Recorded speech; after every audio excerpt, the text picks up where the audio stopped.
ఆధ్యాత్మ రామాయణంలో సుందరకాండలు సెకండ్ సర్గాలు 24 శ్లోకా నుంచి ఏదైతే ఇక్కడ తనకు వచ్చిన స్వప్నాన్ని గుర్తు చేసుకుంటూ, అలాగే సీత దగ్గరికి ఎప్పుడైతే వస్తాడో, ఇంతవరకు రాముడు రాలేదు నన్ను వధించటానికైతే, ఇప్పుడు మాటల ద్వారా అయినా సరే సీతకు బాధ కలిగేలాగా నేను ఎప్పుడైతే మాట్లాడతానో అది సూక్ష్మ రూపంలో ఉన్న వానరుడు వింటాడు. ఈ సందేశాన్ని తీసుకెళ్ళి రాముడికి చెప్తాడు. అప్పుడన్నా త్వరగా వస్తాడేమో రాముడు అని. మయా తు బహుదా లోకాః ప్రేషితాస్తస్య దర్శనే న పశ్యంతి ప్రయత్నేన వీక్షమానాః సమంతతః. నేను ఆ రాముడి కోసమని ఎంతో మందిని పంపించాను. వాళ్ళు ఎన్ని రకాలుగా ఎన్ని ప్రయత్నాలు చేసినా సరే, ఎన్ని చోట్ల వెతికినా సరే, వాళ్ళెవ్వరికీ కూడా రాముడు ఎక్కడా ఏమీ కనిపించలేదు. అంటే ఇప్పుడు నా దగ్గర వచ్చి నువ్వు బందీగా ఉన్నావు, అక్కడ ఉన్న చెప్పిన పదాలు బట్టి తీసుకోవాలి అంటే నీకు ఇక్కడికి రావటానికి వీల్లేదు. అలా అని నేను పంపించినా సరే అక్కడ కూడా ఎక్కడ ఆయన జాడ కూడా కనిపించలేదు. అంటే అక్కడ లేడు, ఇక్కడికి రావటానికి అవకాశము లేదు. నేను కూడా వెతికిచ్చానంటే నాకు దొరికితే ఇక్కడికి రానివ్వకుండానే చేస్తానన్నట్టుగానే మాట్లాడాడు. అవి ఇంకా బాధాకరంగా అనిపిస్తాయి. కానీ ఇది పైకి కనిపించేది. అది భావన ఏంటి అంటే, పరమాత్మ ఒక్క సాక్షాత్కారం కోరి ఎన్ని ప్రయత్నాలు చేసి, ఇంద్రియాల నిగ్రహణ కానీ లగ్నం ఇవన్నీ మనం ఎన్ని ప్రయత్నాలు చేసినప్పటికీ కూడా అతని సాక్షాత్కారం అన్నది అంత సులభంగా అందరికీ కలగదు. ఆ పరిపక్వత వచ్చిన వాళ్ళకి లభిస్తుంది. కిం కరిష్యసి రామేణ నిస్పృహేణ సదా త్వయి త్వయా సదా లింగితోపి సమీపస్థోపి సర్వదా. ఎప్పుడు రాముడి గురించే ఎందుకు ఆలోచిస్తున్నావు? ఆ రాముడితో ఇంకా నీకు పని లేదు. నీ మీద అలిగి ఉన్నాడు రాముడు, అందుకే ఇక్కడికి రావట్లేదు. నేను వెతికిచ్చినా అక్కడ దొరకలేదు. అయితే దూరంగా ఉన్న వాళ్ళ గురించి ఎందుకు ఆలోచిస్తున్నావు? నిరంతరం నీ దగ్గర ఉన్నాను నేను కాబట్టి నా పట్ల స్నేహంగా నీ హృదయంలో నాకెందుకు నువ్వు స్థానం ఇవ్వట్లేదు అని అడుగుతాడు. దీని అర్థం ఏమిటి అంటే, ఆ సీత ఎవరు అంటే యోగమాయ. ఈ యోగమాయ అన్నది ఎప్పుడు ఆ పరమాత్మ అయిన పరబ్రహ్మ అయిన ఆయనతోనే నిత్యం ఉపాసనగా ఉంటుంది. తాదాత్మ్యం చెంది ఉంటారు, విడతీయటానికి వీలు లేదు. ఆ పరమాత్మ ఎలా ఉంటాడు? సర్వదా నిస్పృహుడు, అసంగుడు, ఉదాసీనుడు. అంటే దేని మీద ఆసక్తి లేనివాడు. అంతేగాని ఇక్కడ ఉదాసంగా ఉంటాడని కాదు. ఆసక్తి ఉన్నవాడు ఆరాటం ఎక్కువగా ఉంటుంది. ఇక్కడ ఏది పొందాల్సిన అవసరం లేనటువంటి వాడు పరమాత్మ. ఎందుకు? ఎప్పుడు పూర్ణంగానే ఉన్నాడు. ఒకటి తీయాల్సింది కానీ ఒకటి తీస్తే ఒకటి తగ్గిపోయింది అంటానికి కానీ లేకుండా స్థిరంగా ఎప్పుడూ అనాదిగా ఉంటున్నవాడు అంతే. అందుకే దేని వల్ల కూడా అన్నిటికీ ఆధారమైన వాడు, కాకపోతే దేనితోని కూడా ఆ సాంగత్యం లేకుండా ఉన్నవాడు, అందుకే అసంగుడు. స్పృహ లేకుండా ఉండటం అంటే మనం ఏం చేస్తున్నాం, ఎందుకు చేస్తున్నాం మనకేమీ తెలియదు, ఎందుకంటే దాని గురించి అవగాహన లేదు. కానీ ఇక్కడ నిస్పృహ అన్నది పరమాత్మకి ఎలా వస్తుంది అంటే, అన్నీ అంత చక్కగా అలవర్చి అన్నిటికీ మూలమయ్యి అన్నీ అంత అద్భుతంగా చేసిన వాడైనప్పటికీ కూడా దేనితోనూ సంబంధం లేకుండా ఎప్పుడూ అన్నిటికీ పరంగా ఉండగలుగుతున్నవాడు స్థిరంగా. హృదయేస్య నచ స్నేహస్త్వయ రామస్య జాయతే త్వత్కృతాన్ సర్వభోగాంశ్చ త్వద్గుణానపి రాఘవః.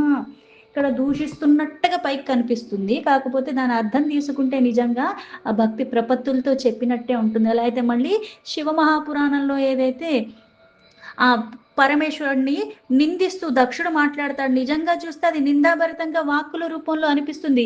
దాని అర్థాన్ని తీసుకుంటే నిజంగా పరమేశ్వరుని పొగుడుతున్నట్టుగా ఉంటుంది. ఆయనలో ఉన్న గుణాలు సుగుణాల గురించి అవి చెప్పినట్టుగా ఉంటుంది. అలాగే ఇక్కడ కూడా రాముడి వలన అనేక భోగాలు నువ్వు ఏమి అనుభవించటానికి వీలు లేదు. అయితే అంటే నీ వల్ల రాముడు కూడా రక్షింపబడతాడు. ఎందుకంటే నువ్వు నన్ను గనక హృదయంలో పెట్టుకుంటే. అయితే నీలోని గుణములన్నిటినీ కూడా ఆ రాముడికి సరిగ్గా తెలీదు. అందుకే రాముడు కృతజ్ఞుడు. మళ్ళీ ఏంటి కృతజ్ఞుడు అంటే, నిన్ను పట్టించుకోవట్లేదు అని ఎందుకు చెప్తున్నాడు అంటే, ఇక్కడ యోగమాయను కూడా తన ఆధీనంలో పెట్టుకున్నవాడు, ఎప్పుడు దానికి లోబడినవాడు పరమాత్మ. అందుకే దాన్ని పట్టించుకోవట్లేదు అని అర్థం. మాయాతీత, గుణాతీత, సర్వాతీత అంటాం. మాయారూపిణి ఎవరు అంటే మళ్ళీ ఇక్కడ సీతమ్మ తల్లి. మాయ చేత బంధించి ఉన్నవాళ్ళు ఎవరు అంటే మనం అందరం కూడా పాశాల్లో ఉన్నవాళ్ళము. కానీ ఆయన ఎప్పుడూ అందులో ఉండడు. అందుకే భోగాల్లోకి చిక్కుకోడు. ఆయన యందు ఆయనే ఎప్పుడూ నిత్యము రమిస్తూ ఉంటాడు. భుంజనాపో జానాతి కృతజ్ఞో నిర్గుణో ధమః త్వమానీత మయా సాధ్వి దుఃఖ శోక సమాకుల. ఆ రాముడు గుణహీనుడు, అధముడు అవుతున్నాడు.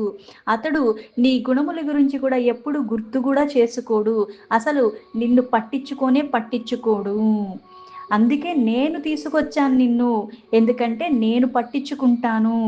పతివ్రతవై నువ్వు ఎందుకు ఇంకా దుఃఖాలని పెంచుకుంటున్నావు? దాన్నన్నీ విడిచిపెట్టేసేయి. నేను నీకు గౌరవిస్తాను. నేను నీకు సకల సౌభాగ్యాలు అందిస్తాను.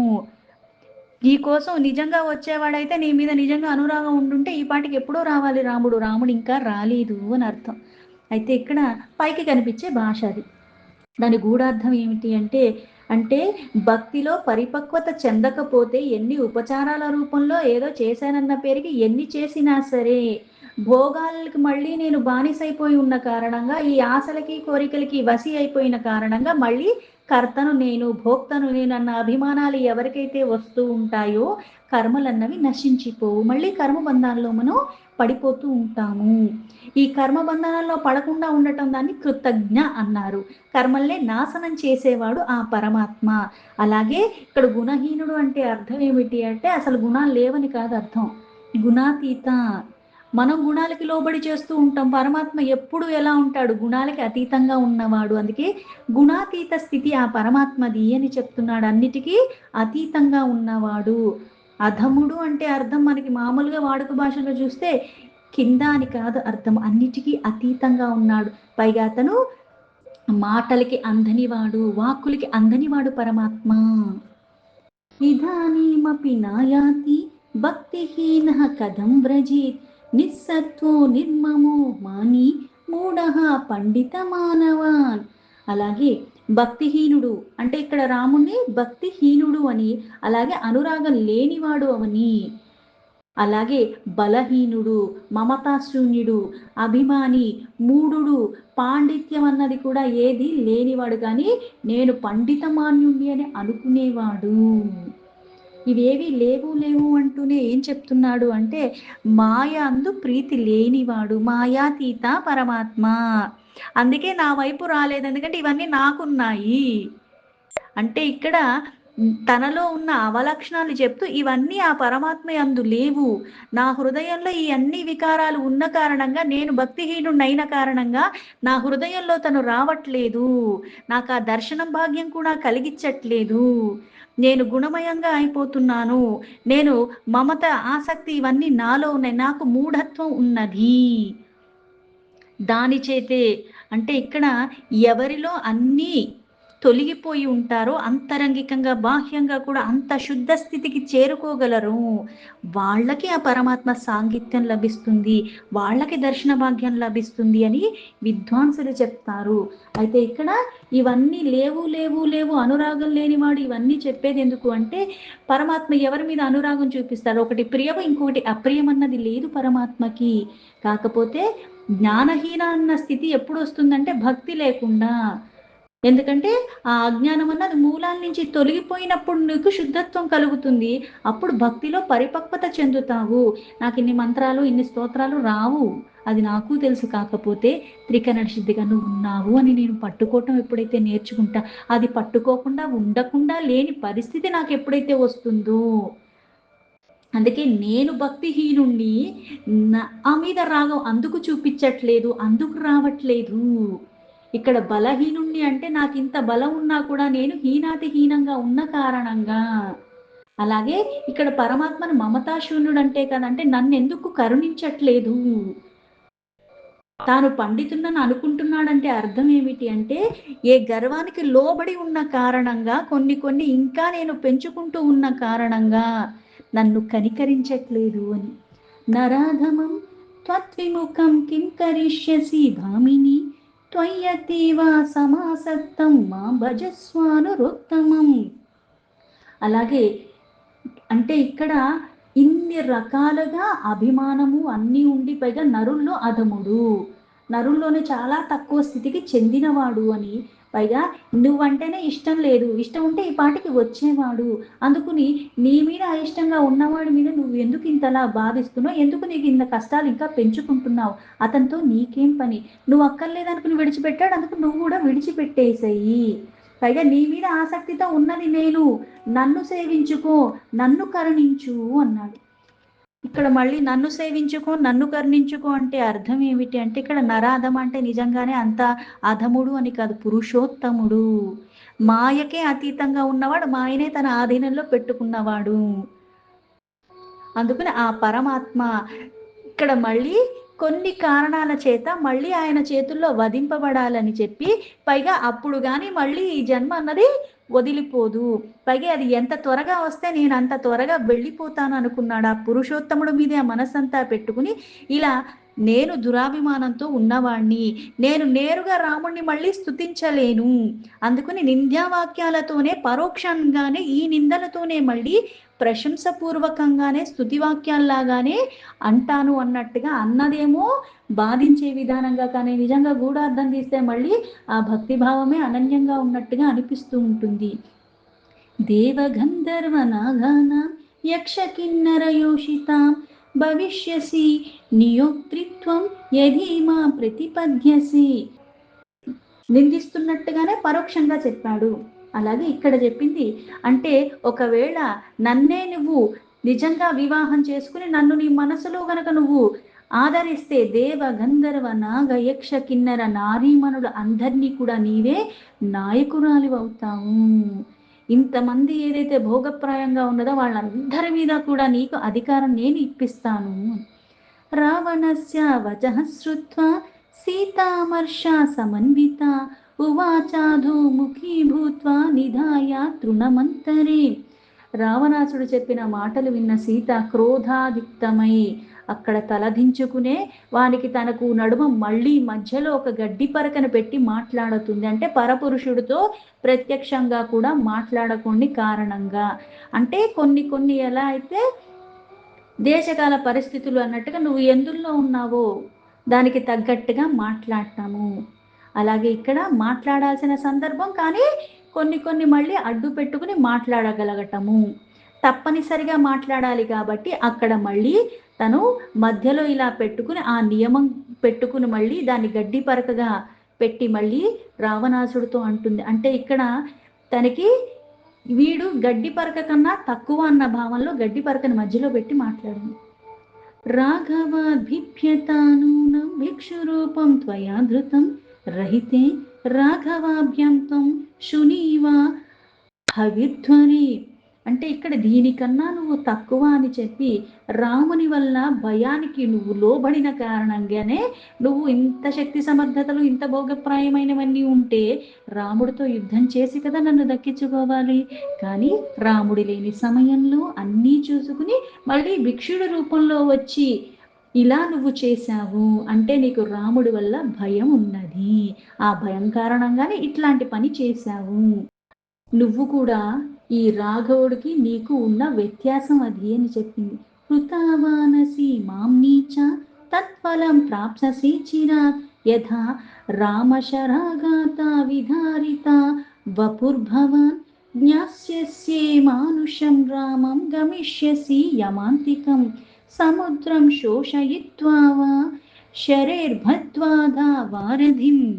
యజ్ఞానికి పెట్టిన ఆ వస్తువుని కుక్క దొంగలించినట్టుగా రాముడు లక్ష్మణుడు నాకు తోడిగా లేని సమయంలో దొంగలాగా వచ్చి నన్ను నువ్వు బలవంతంగా తీసుకొచ్చావు, మానవుడే కదా అని పలుకుతున్నావు ఆ రాముడి గురించి, నువ్వు ఆ మానవుడిని చూసే నీకు ఇంత భయం కలిగింది కాబట్టి ఇంత దొంగదారిలో నన్ను ఇక్కడికి నువ్వు తీసుకొచ్చావు, ఆ మానవుడే అని అనుకునుంటే యుద్ధం చేసో ఏదో ఒకటి చేసి అప్పుడు ధైర్యంగా తీసుకుని వచ్చేవాడివి, అది నీకు సాధ్యం కాదు, ఆ మానవుడిని నువ్వు ఎదుర్కోలేవు కాబట్టి ఇలా చేశావు.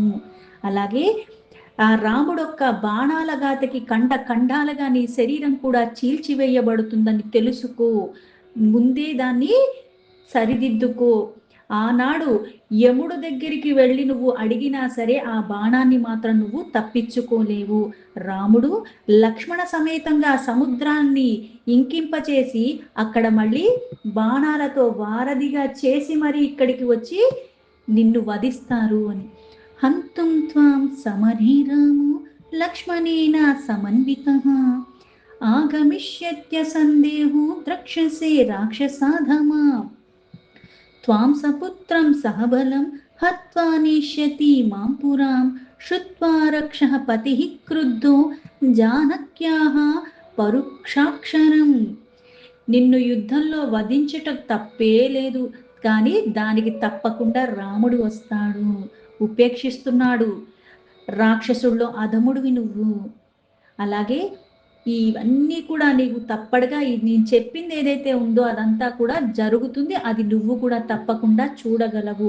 నిన్నే కాదు, నీ కొడుకుల్ని, నీ ఏ బలగం ఉందనుకుంటున్నావో వాళ్ళందరినీ కూడా వధించేస్తాడు. నన్ను నా అయోధ్య నగరానికి కూడా తీసుకుని వెళ్తాడు. వాక్యం క్రోధ సమావిష్ట ఖడ్గముద్యమ్య సత్వరః హంతుం జనకరాజస్య తనయాం తామ్రలోచనః. ఇలా పలికిన సీతాదేవి పౌరుషంగా ఆ వాక్కులన్నీ విన్న రాక్షసరాజైన రావణాసుడు ఇంకా క్రోధానికి లోబడ్డాడు. ఈ క్రోధంలోనే కన్నులు ఎర్ర చేసి మళ్ళీ తన ఖడ్గాన్ని తీశాడు. ఆ సీతను వధించేసేయాలన్నట్టుగా అనుకున్నాడు. అంత కోపం వచ్చింది. మందోదరీ నివార్యాః పతిం పతిః తీరత త్యజ్యేన మానుషిం దీనాం దుఃఖితాం కృపణాం కృషాం దేవగంధర్వనాగానాం బహ్యాః సంతి వరాంగనాః త్వామేవ వరయంత్యాచ్చేత్ మధమత్త విలోచనాః. అంతటా అక్కడ భర్త ఒక్క క్షేమాన్ని కోరుకుని ఆసక్తి కలిగిన మండోదరి ఆ రావణాసుని వారించి, నాథ ఈవిడ దీనురాలు, పైగా దుఃఖంలో ఉంది, అమాయకురాలు, కృషించిపోయి ఉంది, పైగా మానవ కాంతి కదా, వదిలిపెట్టేసేయి. దేవగంధర్వ నాగ ఇట్లాంటి వర్గాలకి సంబంధించిన వాళ్ళు ఎంతో మంది అందెగత్తలు, పైగా నీ కోసం ఆరాటపడి నీ మీద ఇష్టంగా ఉన్నవాళ్ళు, అటువంటి వాళ్ళందరూ ఉన్నారు. వాళ్ళు నిన్నే వరించి ఇంకా నీ కోసమే తప్పిస్తూ ఉన్నవారు ఇంతమంది ఉన్నారు కదా అని. దీంతో ఆధ్యాత్మ రామాయణంలో సుందరకాండలో సెకండ్ సర్గలో 39 శ్లోక సంపూర్ణం.